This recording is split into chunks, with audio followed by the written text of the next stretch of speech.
We paid extra to be able to go through the terraced houses. As I've said, they were not excavated when we were here 40 years ago. The terrace houses of Ephesus, located opposite the Temple of Hadrian, are also called the houses of the rich because they were owned by the elite in the city. There are 6 buildings decorated with very fine mosaics and frescoes, and the time span of the houses varies between the 1st century BC up to 7 centuries AD. Basically, you could have had one of them as a 12,000 square foot condominium. Think of them as condominiums. This was all one apartment. Think of condominiums, and they all faced with a view to the streets. So this was a ritual room, whether or not you were Jewish or pagan or Christian or whatever. And there would be a pool in the center. And then we're going to keep on going. As I said, this is still one. The pipes could have been for the running water or for the heating. The cold water section. I know there was a frigidarium, the tepidarium. Every house had a courtyard for light and fresh air, surrounded by colonnades with adjoining rooms and other parts of the house. They had their own toilets.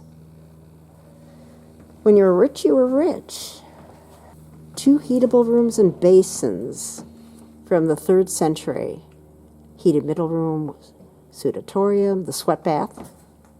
The party room, 1,100 square feet party room. You have your slaves running back and forth, bringing your wine with your guests. On these tables are parts of the decoration that appeared on the wall. What they do is they dig up all this marble, they try to match it, then they put it on the wall. There were 3 different kinds of marble. I bet it would take them 20 years or more, a lifetime, just to resurface this entire wall. The red is what the original owner would have put on his walls. And then, of course, you sold your condominium, and the new owner did not like the decoration. So just marble over to something of your taste. We're going to see some intricate ones, animals, human face. The marble hall. The sponsors like Baltac Travel Agency, the big foundation. It's part of Flavius Furius Opta's. In the 3rd century, a private bath was built into it. It was still in use after the destruction in 262 AD. It gives you an idea of the different dwellings that were in this terrace house. And they had their own entrances, their own egress. Very narrow stairways would lead up to your 2nd level. They all had many levels. And they deliberately kept them narrow because, unlike today, where they have these big atriums and mansion houses, they wanted to use the space for the rooms. Because still part of the same apartment. There's such a small room. Early comers invited for the party. We're just having a rest here for a while, waiting for the right time to get into the main part of the building. Sipping, combination of wine and honey. Right. There was a pool with some colorful fish for decoration, just for the pleasure of people waiting here. Slaves at the entrance. They were ready to wash the hands and the feet of people before they entered. The tunnel was enlarged. Then it was separated from this part of the building with that wall you see in the middle. Then it began to be used as a part of a Roman bath. With what remains examples of frescoes. Of the frescoes. Some of the remaining frescoes. We are still in the same apartment. We are on our way up to the bedrooms. The Golden Gate Bridge. And the mega millionaires, trillionaires who think they're building huge houses, hey, the Romans beat them to it. I mean, this was a 12,000 square foot condo apartment. This is bedrooms up here. And then on the other side of this very thick wall was another apartment.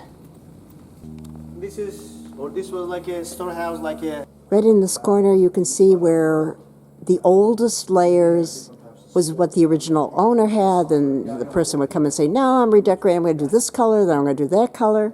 And they would bury their pots. These are original for either olive oil, wine. A little bit of trivia. More baseball bats are sold in Turkey than anywhere else, and they're used for protection. That is the truth. This part is not open to visitors yet. It's a first section with graffiti of gladiators on it. And this is what it looks like. We are looking at it here. Okay, down there. We can't This is what it looked like 20 years ago. And this is what the excavated section looks like now. Those are the first two terraces, and then we're going to go through into the third terrace. Bank Austria. The roof, supported by all these donors, cost over €2 million.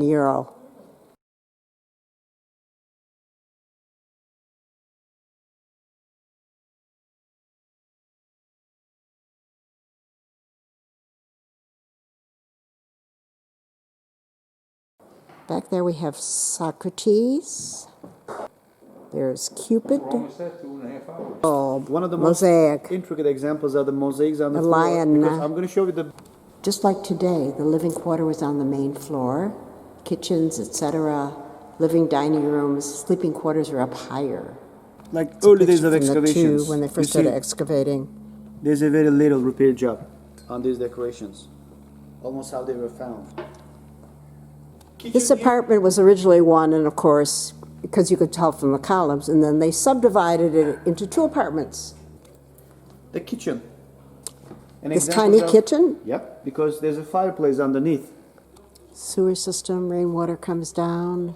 Inside there was a toilet. Inside here was a fountain, so you washed your hands, hopefully with some kind of soap when you came out, or sand.